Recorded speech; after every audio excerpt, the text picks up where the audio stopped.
I didn't want to visit here. To call this place hell would be too kind of a word.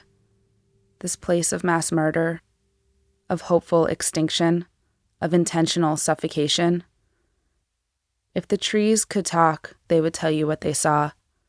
They would tell you of the smell of ash and the sounds of gunshots. They would tell you that they saw my great-grandparents being stripped and shot. They would tell you that they witnessed Hannah's younger brother dig his own grave. The trees would tell you that he was only 13. As Hannah found refuge in Denmark, her family in Czechoslovakia was being conditioned for death. She explained the Holocaust like this: "You are slowly being peeled off like an onion. You are slowly losing first your privacy, your schooling, your income, your possessions. You are being conditioned to worse and worse situations. You are saying, 'This too shall pass. We can live with this.' But you are being conditioned to live a subhuman life. And when you are looked at like subhumans, no one has trouble killing you." They were shot, my grandmother told me.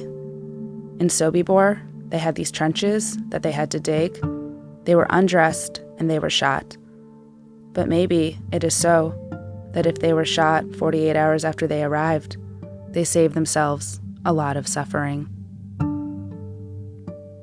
The men and women were separated upon arrival, but the children went with the women, so if they were shot, perhaps my great-grandmother watched her son die. But they also could have been gassed, and if they went to the gas chambers, they were beaten. Beaten and yelled at as they were forced inside. Around 500 Jews were poisoned at a time. It took 20 or 30 minutes for each round. Other Jews, the ones forced to stay alive, were ordered to take the dead bodies from the chamber and to pull out any gold teeth before throwing them in a mass grave.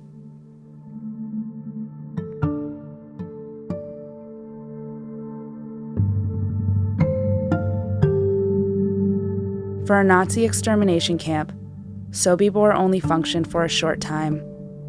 But in the 17 months between May 1942 and October 1943, about 250,000 Jews from Poland, France, Germany, the Netherlands, Czechoslovakia, and the Soviet Union were killed there. Sometimes, when prisoners would arrive, they would be forced to write letters to relatives to say that they were at labor camps. Once the letters were sent, they were immediately murdered.